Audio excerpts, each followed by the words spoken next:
Kasus perseteruan antara Yaimim dan Sahara kembali menarik perhatian publik setelah seorang netizen yang budiman dengan akun @olisastore mengulasnya secara mendalam.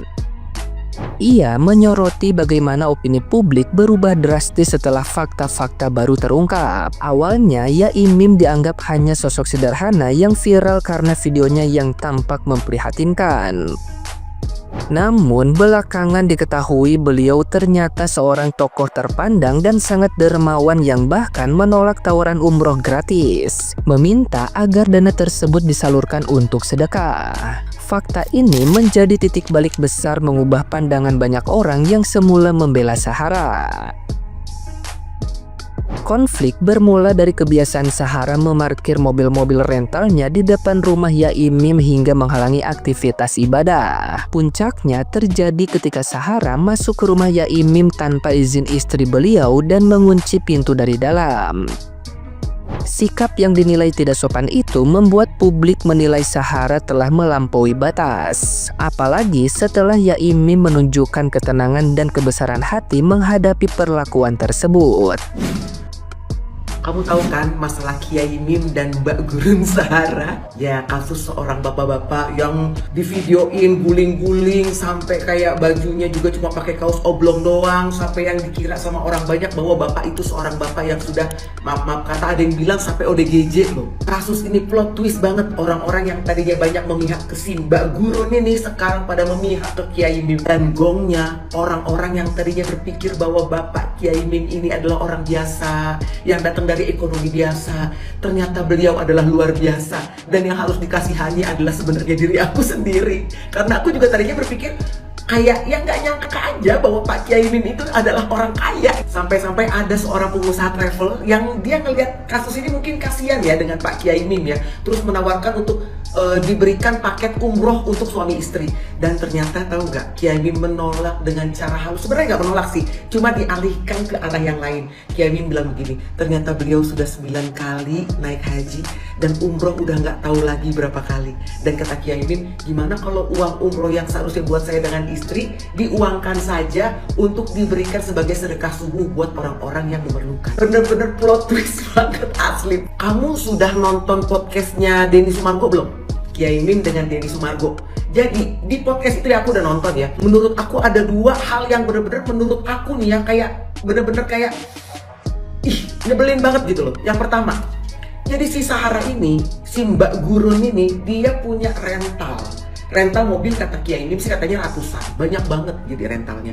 Dan dia di situ tadinya adalah ngontrak, yang akhirnya katanya orang yang memiliki rumah itu yang tadinya dikontrak sama si Mbak Gurun ini memberikan rumah itu secara cuma-cuma aja kepada Mbak Gurun. Gila, keren banget sih. Pengen juga ada gitu orang yang ngasih rumah itu secara cuma-cuma. Nah, jadi karena bersebelahan rumah antara Yaimim dengan Mbak Gurun ini, jadi mereka ya akrab-akrab aja selama ini. Bahkan Yaimim ini sering membantu, misalnya ada yang balikin mobil gitu ya, terus misalnya si nggak ada orang mungkin apa perlu bantuan tuh Yaimim tuh bisa terima kuncinya, habis itu diparkirin gitu mobilnya. Nah, masalahnya adalah si Mbak Gurun ini punya mobil rental ratusan tapi nggak punya tempat parkir yang layak untuk semua mobil-mobilnya. Nah, jadi seringlah mobil ini parkir pas di depan pagernya Pak Yaimim. Nah, masalahnya Pak Yaimim ini sering pagi-pagi jam 3 pagi gitu ya, harus berangkat ke masjid dan nyampe ke suatu masjid sebelum subuh. Pada saat mau mengeluarkan mobil nggak bisa karena pagernya ditutupin dengan mobil rentalnya si Mbak Gurun ini gitu loh. Nah, abis itu Yaimim nanti disuruh misalnya ditelepon nih si Mbak Gurun, Mbak ini bagaimana ya mobilnya gitulah, misalnya sama istri ya si Yaimim ya. Terus Mbak Gurun bilang, oh ya bangunin aja Mbak anak-anak maksudnya tuh supir yang ada di, katanya sih ada gudang yang terbuka gitulah, bisa dipanggil gitu supirnya. Bangunin supirnya tuh sering pada kagak bangun gitu loh, kayak nggak tahu deh apa menyepelekan, apa males, apa yang nggak peduli, apa gimana gitu ya. Nah, akhirnya ditelepon lagi nih si Mbak Gurunnya, Mbak ini supirnya nih anak-anaknya nggak ada yang mau bangun, oh ya pindahin aja sendiri. Gila nggak? Itu nggak sopan banget. Udah mobilnya parkir di depan depan rumah orang, disuruh mindahin pula gitu loh. Mau mindahinnya caranya seperti apapun itu sudah sangat tidak sopan banget. Saya pernah suatu hari di jalan gitu ya, terus tiba-tiba namanya kita lagi jalan kan, ngelihat kiri kanan kadang-kadang ada toko kelontong sekalian dia mau beli gitu, berhenti gitu. Kebetulan ada rumah waktu itu yang memang ada bacaannya jangan parkir di depan pintu. Tapi aku pikir paling cuma 5 menit gitu kan, mau beli sesuatu yang kebetulan ada memang di toko kelontong itu. Aku minggir, aku parkir di depan rumah itu, ada anakku di dalam. Mobil nggak aku matiin gitu loh. Udah aku nyebrang set. Terus sambil aku lihat-liatin kan mobil kan gitu ya. Pas aku belum selesai transaksi masih milih, tiba-tiba keluar tuh orang dari pagar. Terus kayak gedor-gedor gitu ke anak gitu, tak gitu kan ke jendela gitu. Terus aku ngomong sama yang punya warung, mbak tunggu sebentar ya, saya ke situ dulu gitu. Jadi sebelum sempat aku bayar lah gitu barang ini gitu kan, aku tinggalin di situ. Terus aku ke mobil aku kan, Bu maaf ya, saya cuma sebentar doang, 5 menit doang di warung mau beli sesuatu, nggak diizinin loh. Si ibunya itu bilang jangan parkir sini kan udah ada bacaannya. Ya aku sih nggak apa-apa, memang itu haknya dia, aku nggak boleh marah gitu loh. Dan aku maaf ya Bu ya, makasih. Ya udah aku masuk mobil, ya aku nggak jadi beli gitu loh di warung itu, sesimpel itu. Dan itu emang haknya dia. Jadi untuk parkir di depan rumah orang seenak-enaknya aja itu udah aneh banget gitu loh.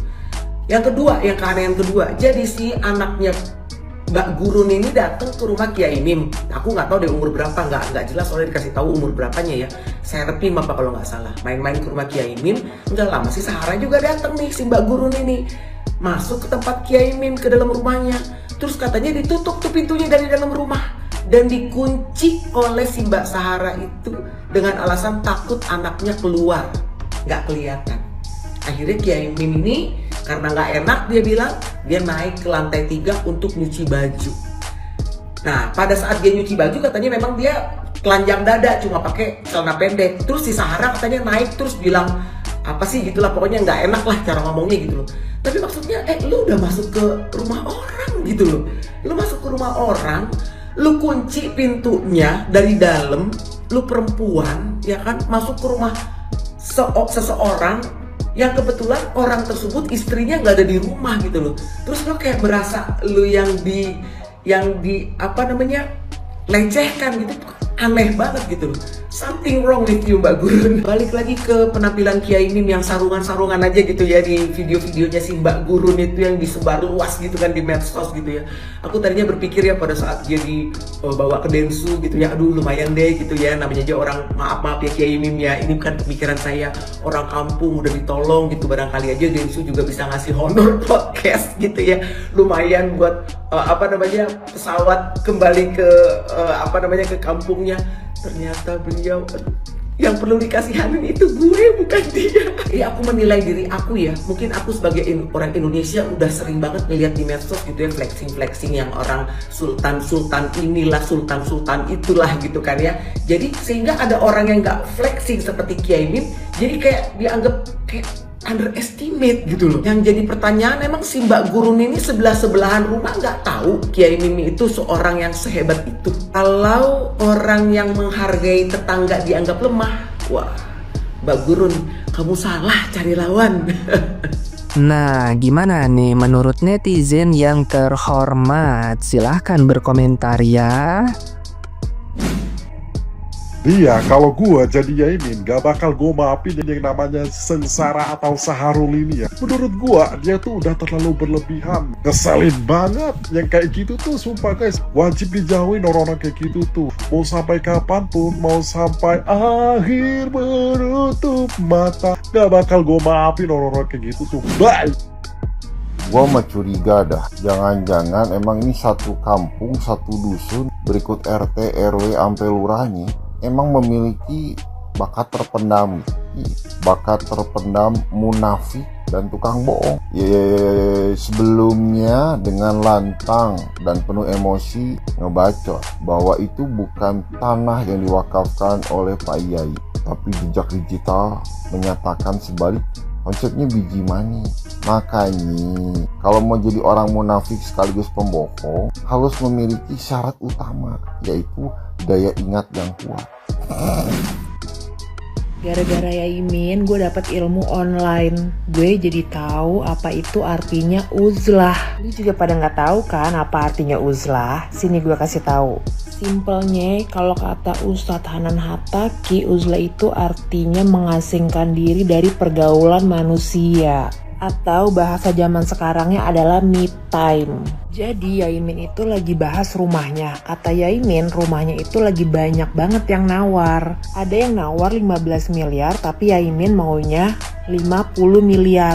Kenapa begitu? Karena rumah itu adalah rumah penuh sejarah bagi Yaimin. Rumah kehormatan, rumah yang dibikin pada saat Yaimin sedang uzlah. Yang nilainya tidak bisa diukur dengan uang. Kalau gue pikir ya, Yaimin itu memang tidak mau menjual rumahnya, tapi dia mau ya kan si Sahara yang pindah karena si Yaimin itu pengen hidup tenang tanpa gangguan dari Saiton.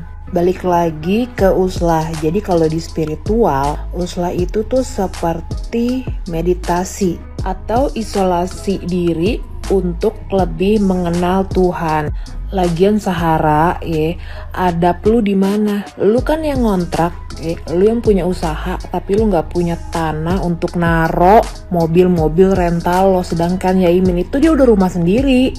By the way, Sahara, gue lihat tuh di Google, usaha rental lu itu close permanen. Lu sih sah, pakai nantang-nantang neti. Ya udah kalau gitu selamat ya.